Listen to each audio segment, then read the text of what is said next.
ଜୀବନ ନାହିଁ। ଜୀବନ ନାହିଁ କୋଉମାନେ ସଜୀବ କୋଉମାନେ ନିର୍ଜୀବ ଆମେ ଜାଣିଛେ। ଘର ଭିତରେ ଦେଖୁଥିବା ଜିନିଷ ସବୁ କଣ କଣ କହିଲ? ଏଇ ରୁମଟାରେ ତମ ଏଇ ଶ୍ରେଣୀଟାରେ କଣ ସବୁ ଦେଖୁଛ?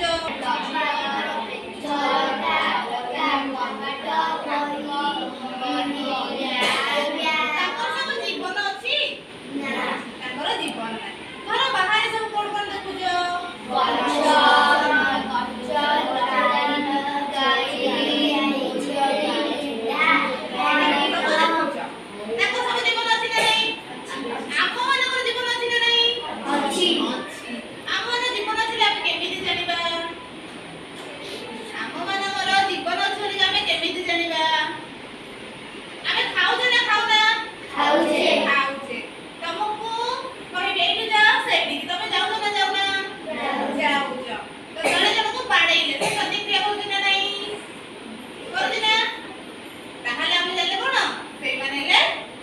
ବଡ଼ ହୁଏ ଖାଦ୍ୟ ଖାଏ ଗୋଟେ ସ୍ଥାନରୁ ଅନ୍ୟ ସ୍ଥାନକୁ ଯାଇପାରେ ସେମାନେ ହେଲେ କଣ?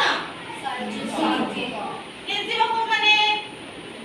ଯିଏ ଖାଦ୍ୟ ଖାଇପାରନ୍ତି ନାହିଁ କି ଗୋଟେ ସ୍ଥାନରୁ ଅନ୍ୟ ସ୍ଥାନକୁ ଯାଇପାରନ୍ତି ନାହିଁ କି କୌଣସି ପ୍ରତିକ୍ରିୟା ପ୍ରକାଶ କରିପାରନ୍ତି ନାହିଁ। ଗୋଟେ ବହିଟା ଛୋଟ ବଡ଼ ହବ? ତମେ ଛୋଟ ବଡ଼ ହଉଛ ନା ନାହିଁ? ପ୍ରଥମ ଶ୍ରେଣୀରେ ପଢୁଛ। ପ୍ରଥମ ପରେ ଦ୍ୱିତୀୟକୁ ଆସିଲ, ଦ୍ୱିତୀୟରୁ ତୃତୀୟକୁ ଆସିଲ, ତୃତୀୟ ପରେ ଚତୁର୍ଥ, ଏମିତି ଆସୁଛ ନା ନାଇଁ? ତାହେଲେ ଗୋଟେ ଗାଈ ଦେଖୁଛ, ଗାଈ ଦେଖୁଛ ନା ନାଇଁ? ସେ କଣ କରେ? ମୁଁ ସମସ୍ତଙ୍କୁ ପଚାରିବି ସମସ୍ତେ ଦିଦିଟା ସଜୀବର ନା ଆଉ ନିର୍ଜୀବର ନା କହିବା। ମୁଁ ଯାହାକୁ ପଚାରିବି ସେ କହିବ। କୋଉ କହିଲ? ସଜୀବର ଦିଟା ନା। ସଜୀବ କିଏ କିଏ?